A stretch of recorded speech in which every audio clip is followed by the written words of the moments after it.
دوسری جانب کے نظریات ہیں وہ قطعاً سفیانہ نظریات، اور اہل بیت پہ جو ظلم ہوا ہے ظاہراً وہ بہت واضح سی بات ہے کہ محمدی نظریات کی وجہ سے تو نہیں ہوا۔ اہل بیت کے دشمنوں کے پاس نظریات محمدی ہوتے تو کیوں وہ آل محمد پہ ظلم کرتے؟ ان کے یہاں جو نظریات تھے وہ سفیانی نظریات تھے، معاویائی نظریات تھے، یزیدی نظریات تھے، پھر باقی پورے مروانی نظریات تھے، پھر بنو عباس کے نظریات تھے، تو وہ پورا ایک سلسلہ چل رہا ہے۔ تو یہ تصور کرنا کہ یہ تھوڑا سا پرابلم ہے، اس نے کر دیا اس نے کر دیا، کل بھی ہم نے توجہ دلائی کہ یہ پوری ایک پری پلان سازش سی ہے کہ تمام مسائل کو، تمام مصائب کو، پورے واقع کربلا کو یزید پہ ڈال کے دامن کو چھاڑ دیا جائے۔ ہماری ذمہ داری کیا ہے کہ مختلف حالات اور واقعات کو بیان کریں، اور جو اصل ریزن ہے اس کو بھی بار بار ہم ڈسکس کریں۔ اب اس کام کے لیے اندر سے بھی لوگ استعمال ہو رہے ہیں، باہر سے بھی ہو رہے ہیں،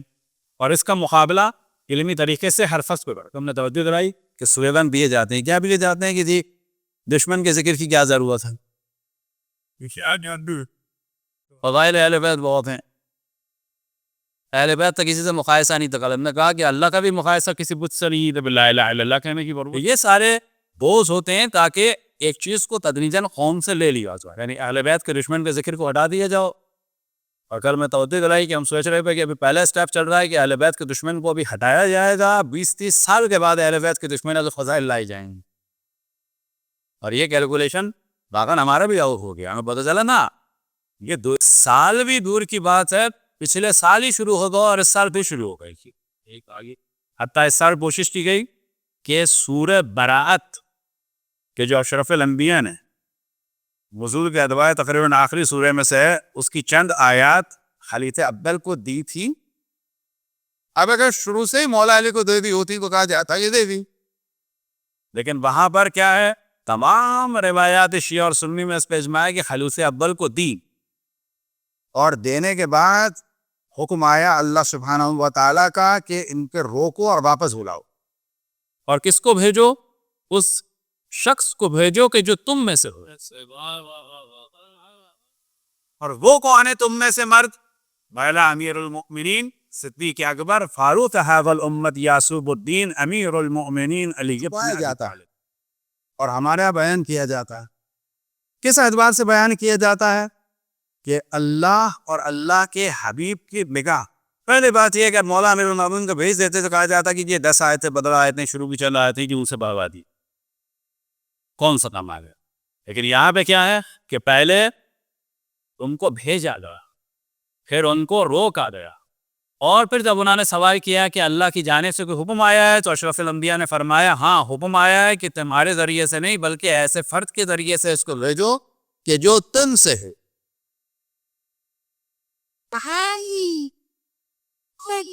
اب وہ کون ہو سکتا ہے؟ وہ وہی ہے کہ جو اس دنیا میں بھی اشرف الانبیاء میں سے ہے، یعنی ان کا جگر ہے، ان کا گوشت ہے، ان کا خون ہے، اور عالم انوار میں بھی ان کے لیے فرمایا انا بعلی من نور اللہ۔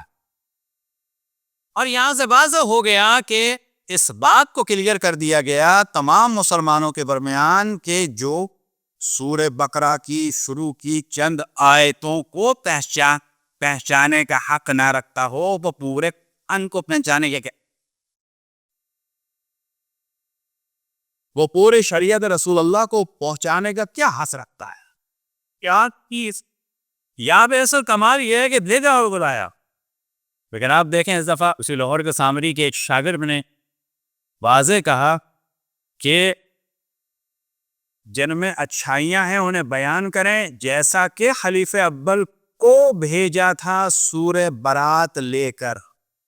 اب آپ دیکھیں پورے کام پوری ان روایات کی تحریف کر دی، یعنی یہ نہیں بتا رہے کہ جیسا کہ خلیفہ اکبر کو بھیجا تھا اور روک دیا تھا اور مولا امیر المؤمنین کو بھیجا تھا، نہ، وہ کیا کہہ رہے ہیں؟ جیسا کہ رسول اللہ صلی اللہ علیہ وسلم نے ان کو بھیجا تھا، یعنی کیا بتانا چاہ رہے ہیں؟ یہ ان کی فضیلت تھی۔ حدیث بعد کون سے ممبر سے؟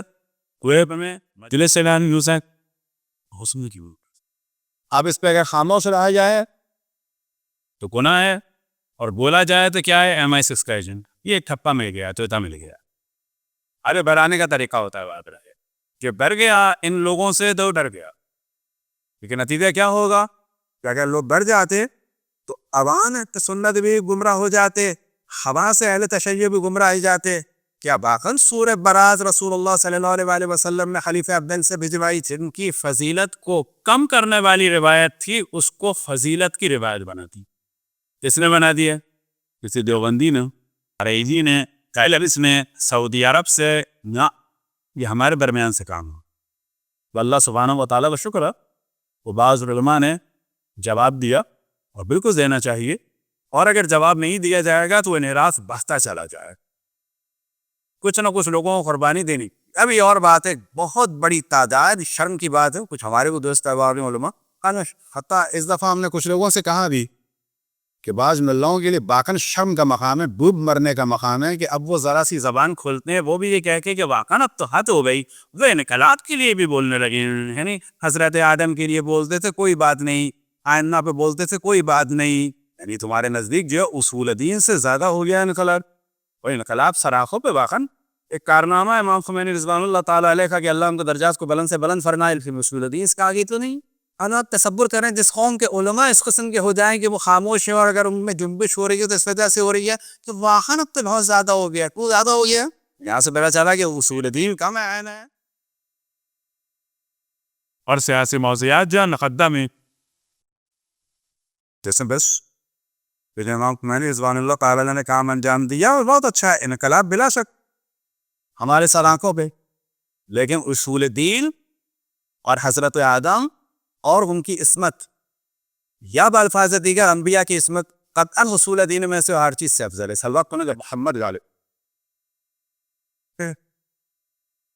تیر سازشوں سے اگر آگاہ نہ ہوئے تو بالکل ایسا ہے جیسے کہ وائرس پھیلا ہوا ہو اور آپ آشنا نہ ہو، اور تدریجاً یہ وائرس جو ہے وہ پوری قوم کو یا ہمارے خاندان. تو واقع کربلا کے بارے میں ہمیشہ ذہن میں رہے توجہ، اور یہ ذہن میں رہے کہ سجدگاہ کا تصور بھی یہی ہے.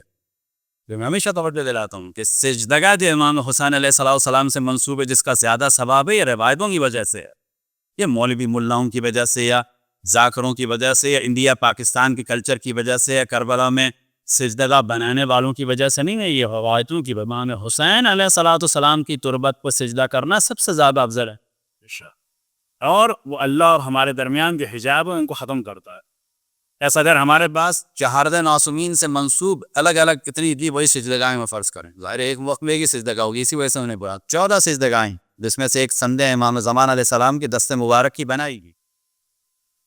یعنی بڑی بڑی سجدگاہیں بڑا کہ نو کہہ رہے ہیں، یہ نہ کہہ کہ دو بھی رکھی جائیں نا، ایک ہی رکھنی ایک وقت میں.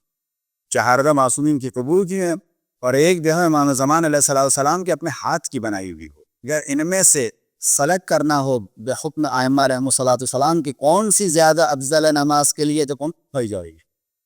امام حسین علیہ السلام، جو پیشے کے نام زمان کے ہاتھ کی بنی ہوئی لوگی، لیکن وہ اٹھائی جائے. کیوں اٹھائی جائے گی؟ وہ روایتوں میں تاکید ہے. کیوں تاکید ہے؟ کہ نماز بھی پڑھی ہے تو امام حسین علیہ السلام کی قربانی، شہادت، مظلومیت، اور اسی طریقے سے یہ ذہن میں رہے کہ جو کچھ ہم تک یہ دین پہنچا ہے، شہادت پہنچی ہے، یہ اسیران کربلا کی وجہ سے پہنچی ہے.